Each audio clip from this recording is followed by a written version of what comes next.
편하게 얘기해 볼까요? 예, 정치 얘기를 좀 하려고 합니다. 우리가 이제 정치 그러면 이제 민주주의, 이제 우리는 기본적인 전제가 이제 민주주의, 이제 그 백성이 이제 국민들이 이제 그 정권을 선택하는 그런 나라.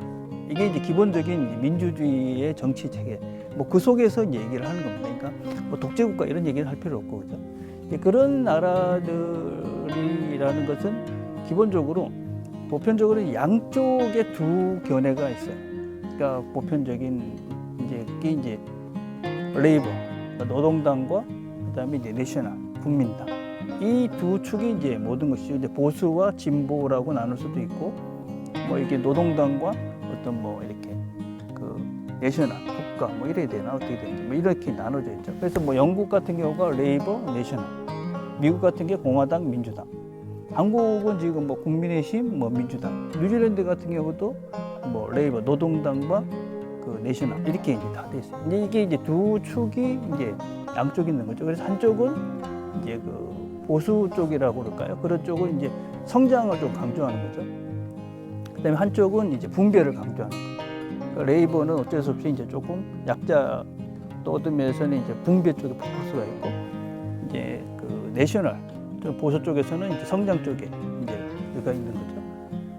근데 이렇게 그 제가 나름대로 생각하기에 이렇게 보니까는 그 이 민주주의 내에서 이 두 개의 정당들 사이에서 이렇게 그 큰 세 가지 이렇게 케이스가 있는 것 같아요.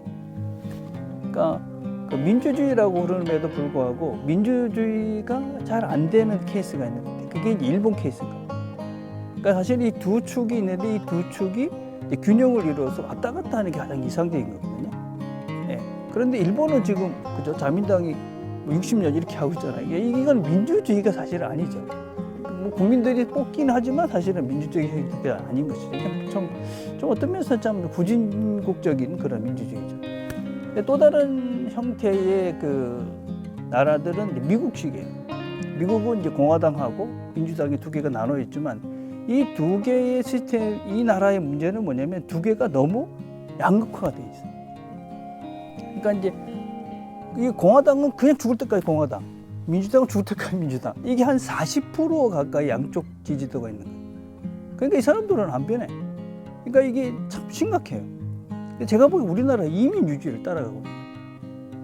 그러니까 이게 양쪽의 어떤 그 지지 세력들이 어떤 면에서는 그냥 변하지 않고 계속 죽을 때까지 그냥 하나는 그냥 공화당, 하나는 민주당. 이게 40%니까 중간에 있는 갭이 한 20%밖에 안 돼요. 그러니까 이게 양쪽의 양극화 현상이 심각해져요. 우리나라가 지금 사실 그런 모습인 것 같고. 근데 이제 세 번째 스타일 유럽식 민주주의예요. 유럽식 민주주의는 사실 이쪽부터 이쪽까지 안쪽에 어떤 스펙트럼이 다양하게 있는데 이 가운데 있는 사람이 되게 많아요. 뭐 제가 있었던 뉴질랜드만 해도 두 당이 있고 그다음에 무슨 뭐 그린 당도 있고 무슨 뭐 보통 여러 당이 있어요. 근데 이 두 축이 이렇게 있는데 중간에 있는 사람들이 이 양쪽에 있는 그 레이버와 그러니까 노동당과 어떤 그런 그 내셔널 이 진보와 보수에 속해져 있는 사람들이 30%도 안 돼요. 중간에서 엄청 많아요. 그러니까 이게 잘못했다 그러면 일로 가고 이렇게 왔다 갔다 하는 사람들 폭이 엄청 큰 거죠. 그러니까 중간에 있는 사람들. 그래서 이 사람들이 거진 뉴질랜드에 3년에 한 번씩 투표를 하거든요. 우리나라 같이 하지도 않아요. 거기는 그냥 다 그 공약집 다 우편으로 보내고 투표도 우표로 다 끝내고 우편으로 끝내고 그리고 뭐 선거한다고 그래봤자 뭐 그냥 포스도 없고 그냥 그렇게 선거해요. 그런데 거진 그 길면 9년, 짧으면 뭐 3년, 6년, 9년 요 텀으로 해가지고 정기적으로 9년 이상 가지는 않아요. 만약에 이제 보수가 이제 9년을 했다. 그럼 반드시 바뀌어요. 그리고 진보로 이제 가죠. 이제. 그러니까 이게 성장과 분배가 계속 왔다 갔다 하면서 균형을 맞추는 거예요. 이게 이제 정상적인 어떤 민주주의의 흐름이라고 저는 생각을 하고, 그리고 이 사람들은 그렇게 정치적으로 서로 그렇게 민감하게 부딪힐 일이 별로 없어요. 그러니까 이게 뭐 또 정치를 우리나라만큼 그렇게 막 시리어스하게 하지도 않는 것 같아요. 왜냐하면 뭐 거기 보면은 이제 뭐 50도 안 되신 분들이 난 가정을 위해서 지금 뭐 그 수상 사퇴하고 가겠다 뭐 이러고 그 사퇴하고 가고 이러니까. 그러니까 이게 어떤 권력의 그런 뭐 크기가 달라서 그런지 모르지만 그 중요한 건 무엇이냐면 이게 우리가 어떤 한 그 뭐랄까 진영이 옳고 그런 건 아니거든요. 이 진영은 이 정도는 옳고 저 진영은 저 정도는 맞아.